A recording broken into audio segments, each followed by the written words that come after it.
Welcome to another intermediate algebra video. In this video, we'll start to look at solving quadratic equations. So our objectives for this section are to use the square root property to solve quadratic equations and solve quadratic equations by completing the square. Notes for this section on the square root property. So this is when we would want to be solving something that looked maybe like this. It could look different, but let's say this is the basic form of what we're looking at. X squared equals b. The first step, if we're using the square root property specifically, would be to isolate the item being squared, then take the square root of each side.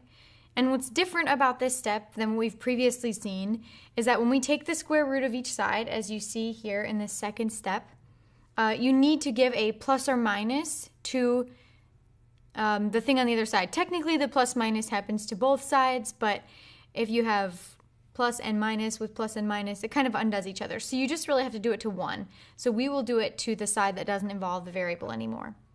So that's one important note about this, is that you have to have the plus minus, probably the more important of the two notes. And then another would be that I, your imaginary, is fine as part of your solution here. So we've seen dealing with I and not dealing with I at this stage. It's been introduced, so it is part of your potential solution. So those are two notes on taking the square root part. Then the third step is to solve whatever's remaining, solve what's left. So it might be that there's nothing left to do. It might be that you can simplify this. It just depends. So with a square root property, we'll isolate the item being squared, take the square root of each side, giving a plus minus, and if I shows up, then it's fine, and solving the remaining equation. Okay. So our notes for completing the square. In order for us to use completing the square, let's see. So to compare to the previous, our square root property, typically a quadratic equation, this is our standard form of a quadratic equation. And so for square root property, it has to be the case that there's no x piece involved. There's just a quantity or an x being squared. If we're using completing the square, the thing that we need in order to start using the process is x squared plus bx equal to c. Sure, maybe this is equal something, who knows. But the two important things to note about what we need in order to start this process are that first, the coefficient on our x squared is a 1. Coefficient is a 1.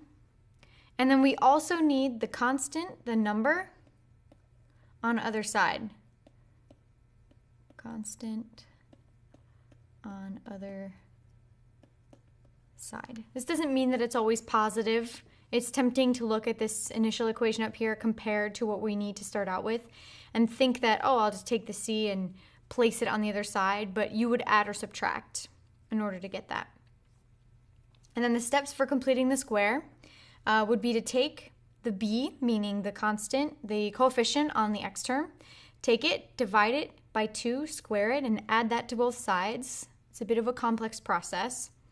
Then we would factor the left, and it will always factor in this way. It's a very specific process, so that you choose this very specific thing so that it will factor this way, x plus b over 2 quantity squared. And then essentially it's completing the square. Take the square root of both sides and solve what's remaining. So let's start with solve using the square root property. In the end, when we get down to it, there might be a point in time where the problem just says solve and it's quadratic. If that's the case, then it's your choice what method you use. But for the time being, we're using different methods. So whichever method is asked of you is the one that you should use, even though there are other options. Right now, we're focused on learning the methods. All right, so our first problem is x squared equals 50. Just like any equation that we're solving, we're looking for the number or numbers that we could plug in and make this a true statement. So The first step would be to isolate the item being squared. In this case, it's x being squared, and it's already by itself. So we undo that second power by taking the square root of both sides. On the left, the second power and the square undo each other. On the right, we have plus or minus and that square root of 50. Then the last step would be to solve whatever was remaining. The x is already by itself. The only other thing we can do to simplify this is simplify the square root of 50. If we break 50 down to 10 and 5, and then 2 and 5 for 10, we see a pair of 5s. So a 5 comes out, and a 2 is left inside. So this is our solution, plus or minus 5 root 2. You might be wondering why the plus or minus even has to be there. We get two solutions here, so you can write it this way. You could also write this to say positive 5 root 2 and negative 5 root 2. These are two different ways of writing the same solution. But it's really clear to see in the second one that there are two distinct solutions.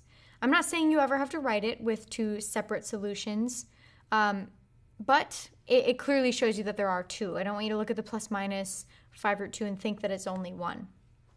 And then just to prove to you that both of them are a solution, I'm going to go back and prove it.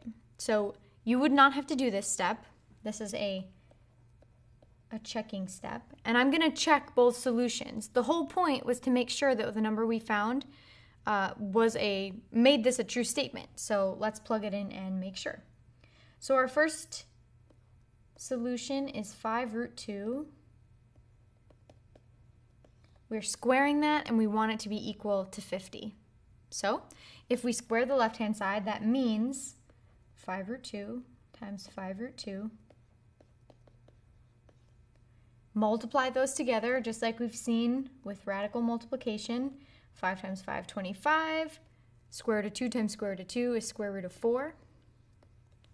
We can simplify the square root of 4 to be 2. And multiply 25 and 2. We get 50 equals, whoops, can't see it. 50 equals 50, which is a true statement, which means our first solution is good. Again, let me reiterate, you do not have to check as part of the process. I want to prove to you on this first problem that both solutions work. All right, so we've checked the first one. Let's go ahead and check the second one. Let's check the negative 5 root 2 being equal to 50. 5 root 2 squared equal to 50. Again, quantity squared means negative 5 root 2 times negative 5 root 2. And in this multiplication, negative 5 times negative 5 gives us positive 25. Root 2 times root 2, root 4. Square root of 4 is 2. And 25 times 2 is 50. This is also a verified solution, so this negative 5 root 2 is a good solution. Again, you do not need to check solutions as we go through these problems. You always can if you want to. It's not part of the process here. But it is important to see that both of them are solutions, because if you only say 5 root 2, it's going to be marked wrong. When you're asked to solve, you are being asked to find every solution that works. And these are the two that work for this problem. 2 in this case because we have a second power. It's possible that there will be only one, but if more than one arises because of a plus minus, then you have 2. All right, let's go through the second one. The second one, 2x squared minus 14 equals 0. We're using the square root property. The first step, isolate the thing being squared. In this case, what do you think is being squared? Some might say 2x and some would say x. And the correct answer would be only the x is the thing being squared. If we saw a quantity 2x, a parentheses around 2x with a second power on it, then it would be the 2x being squared. But without it, it means 2 is being multiplied by x squared. So x is the thing being squared. So that's what we want to first isolate. So how do we isolate it? Undo all the other things happening to it. So let's get rid of that negative 14. We'll add 14 to both sides. Then divide both sides by 2. Now that we have the thing that is being squared isolated, we can go ahead and take the square root of both sides. On the left, we get x. On the right, we have plus or minus. Don't forget the plus minus. Square root of 7. And the last step is to continue solving in whatever way is necessary or possible. For this problem, x is by itself. There's nothing else we can do. And the square root of 7 can't be simplified any further. So this would be a good solution. Could also be written as positive root 7 and negative root 7. These two are the same. On a paper test, you can write it either way. Solutions with plus minus are fine, as long as that's as simplified as it gets. Solutions separated are also completely fine. Again, in both cases, as long as they're fully simplified. In the online system, there should be a plus minus. If there's not, then you'll have to type in the two as separate solutions with a comma in between, sort of like we looked at the first one. All right, let's do one more with square root property. One more, directions, solve, doesn't say it, but I'm telling you that's what we're gonna do with this one. We have the quantity x plus 1 squared equal to 12. So the first thing, if we're using the square root property, is to isolate the thing being squared. What's being squared here? In this case, it's a quantity. So isolate that quantity. Is there anything else happening to it? It might be the case that you saw, for a different problem, a plus 3 next to it. That's how you would isolate it. Get rid of some other thing happening to it, which would bring us back to our initial problem. But it's already isolated. So we can go ahead and take the square root of each side. So on the left, the second power and the square root undo each other. We have x plus 1. On the right, plus or minus square root of 12. And the last step is to continue solving. In this case, x is not quite by itself yet, so we go ahead and get it by itself. Subtract 1 from each side. So we'll have negative 1 plus or minus the square root of 12. And then this square root of 12 can actually be simplified. And it should be simplified. 2 comes out, a 3 is left inside. We have negative 1 plus or minus 2 root 3. Good. You might be wondering, what if I reverse those two terms? What if I wrote it as plus or minus 2 root 3 minus 1? While technically this is another way to write the solution, technically it's okay. The pretty much agreed upon way of writing a solution, if a radical is involved, is to put the whole number piece first, plus or minus, and then the radical term. And you'll see as we go through, the solutions kind of often have this same feel to them. And so to kind of keep everything looking the same in all presentations of solutions, we stick with this first one. So while an online homework system will accept the second way, it's definitely going to be preferable to go the first route. And again, if you also wanted to separate them into two separate solutions, it would be negative 1 plus 2 root 3, comma, negative 1 minus 2 root 3. And the two solutions don't necessarily have to go the plus and then the minus. It could be the minus and then the plus. Either one of those would be okay.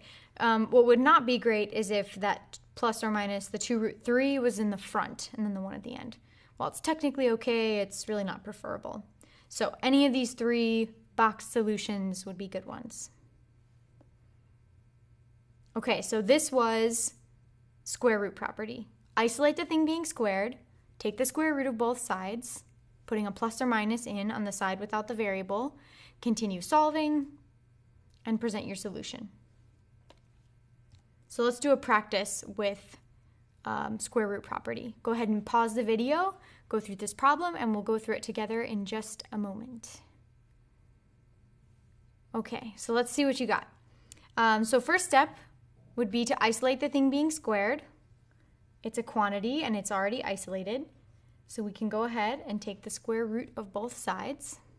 On the left, we'll get 2x minus 5. On the right, we have the square root of negative 16. Remember, the square root of 16 is 4, and the square root of a negative is I. And remember, I solutions are okay at this point. Okay, the third step would be to continue solving. Ooh, forgot the biggest piece. Plus minus 4i. Okay, then continue solving. So we add 5 to both sides, because we want x by itself. 5 and 4i will not combine in any way, and there's a plus minus there, so we really couldn't do the combining all at once. And just like with the radicals, the I piece will typically go, it should go second, just like we saw a plus bi as a standard complex number. And then the last step, divide everything by 2. And there's quite a few ways you could present this answer. You could keep it, keep the plus minus in the picture, keep the 2 as a denominator for everything. You could give the 2 to each item in the denominator, and maybe one of the 2 will simplify. Oops. This would be okay, this would be okay. You could take either of those 2 versions of the solution and write them as the plus and minus versions. This would also be okay.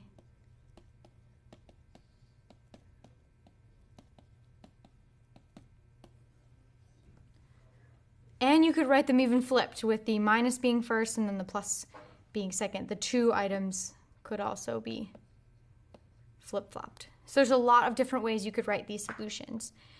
Big picture in the end is that we found 2 solutions that work for this equation. 2 solutions that, if plugged back in, would give us a true statement. So that was a look at using the square root property. Now we're going to look at using the method of completing the square. So here are a couple problems we can complete the square on. Remember, big picture, these are all different methods for solving the exact same type of problem, a quadratic equation. And in order for us to be able to start the process of completing the square, we need the problem to be in a specific format. And that format is x squared plus bx equal to c. This is the format that we need the problem to be in for us to start using this process. So once it's in that format, then we can start following the steps. So let's take a look at our first problem. We have p squared plus 2p equals 4. Is it in this specific format? Being that we have the coefficient of 1 on the x squared, or the second power term, and we do, and the constant on the opposite side by itself. And we have that, 4. All right, so once we have it in that format, then we can start to follow the steps. The first step is to take the b value, cut it in half, square it, and add it to both sides.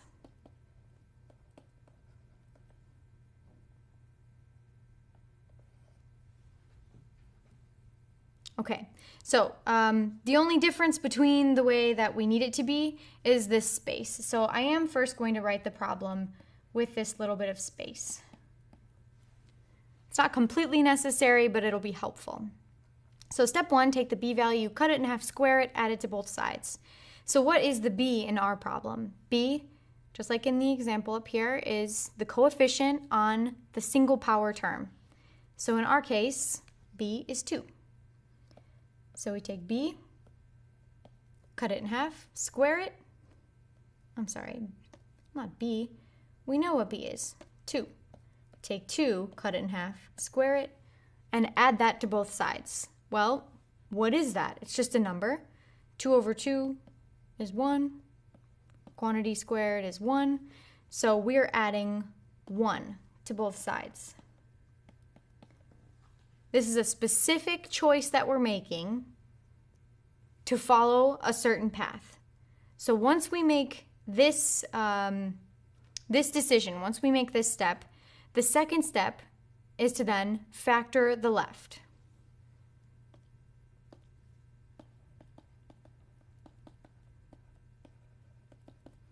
And it always factors to b, oh no, not b, x plus b over 2 quantity squared. As a rule of thumb, this will always happen if you start out this very specific way. If you don't start out this way, the problem could take a different turn. So if you look at the left-hand side, ultimately all we want to do is factor this. So you could take p squared plus 2p plus 1 and factor it. That's fine. Or you can follow the format which says it will factor to be x plus b over 2 quantity squared. Well, b over 2 in our case is 2 over 2, which is 1. So it's going to factor to, oh, there we go, to p plus 1 quantity squared. You can go through any factoring method you want to get there, or you can trust that this is the process it'll always follow. And then on the right-hand side, just simplify. These will always be numbers. 4 plus 1 gives us 5. And then the third and fourth step ultimately are using the square root property. So we use this very specific first and second step to get to a place where we can use the square root property. So we continue on from there. The third step is to take the square root of each side, which gives us p plus 1 equals plus or minus square root of 5. And then the last step is to solve what's left. We've already seen how to continue solving here, so do whatever's left. Subtract 1 from each side, we get p equals negative 1 plus or minus square root of 5. So again, the new part for completing the square is to first get it in this format, take b, cut it in half, square it, and add that to both sides. Then the left will factor to be x, or whatever the variable is, plus b over 2, quantity squared. The right, you'll just simplify, it's a number. And then use the square root property. Take the square root of each side, give it a plus minus, solve whichever ways left and possible. So we get negative 1 plus or minus root 5. All right, let's do it for another one. The second problem we have 2x squared minus 8x plus 3 equals 0.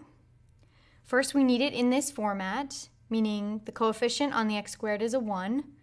We do not have that. How can we fix that? What is this 2 doing to the x squared? It's multiplying, so we undo it by dividing. So we can divide every single thing by 2, everything including the 0. That gives us x squared minus 4x plus 3 over 2 equals 0.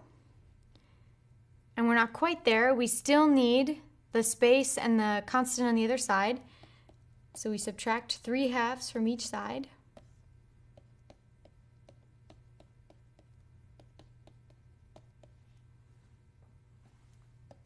And now we're ready to go. We're in the right format. So for our second problem, we still need step 1. Take b, cut it in half, square it, and add it to both sides. What's b in this problem? In this problem, it's negative 4. Have to keep the sign with it. Negative 4, cut in half, square. Negative 4 divided by 2 is negative 2. Quantity squared is 4. So we add 4 to both sides.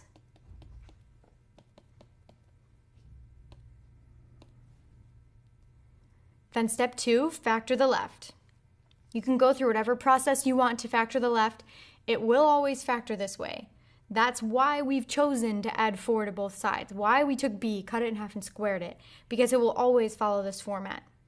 So we can factor the left to be x plus our b over 2 is negative 4 over 2, which is negative 2. So essentially it's x plus negative 2 quantity squared, which really is just x minus 2 quantity squared. And on the right, negative 3/2 plus 4. You can find an LCD by hand, or you can use the calculator. Negative 3/2 plus 4 gives you a decimal. Remember, you can hit math and then enter to change it to a fraction. So we get 5/2. And then the end of this process, the third and fourth step, are essentially using the square root property. Take the square root of each side. And then add 2 to both sides, giving us our solution. Looks like I'm running out of space.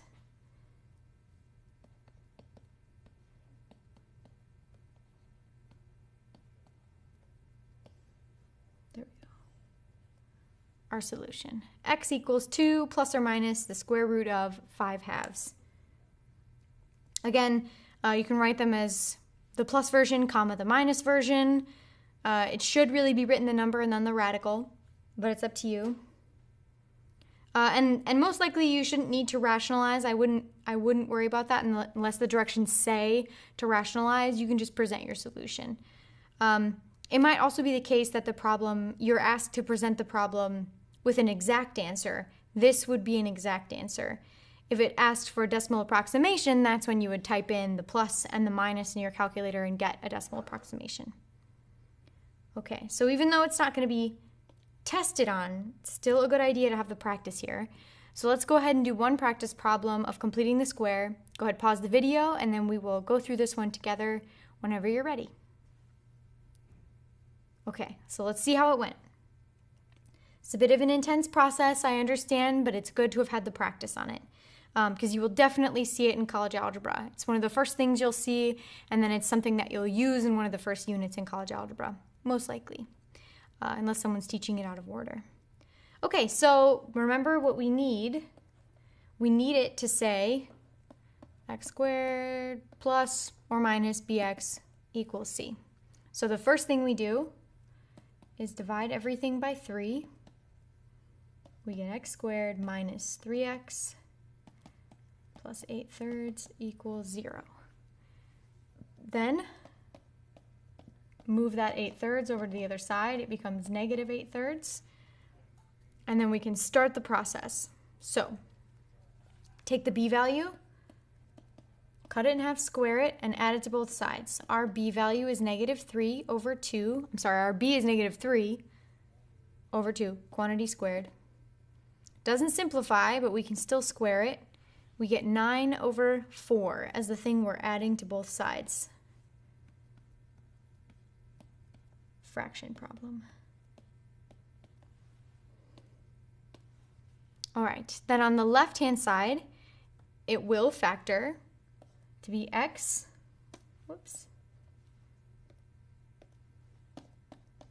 plus b over 2. b over 2 is negative 3 over 2.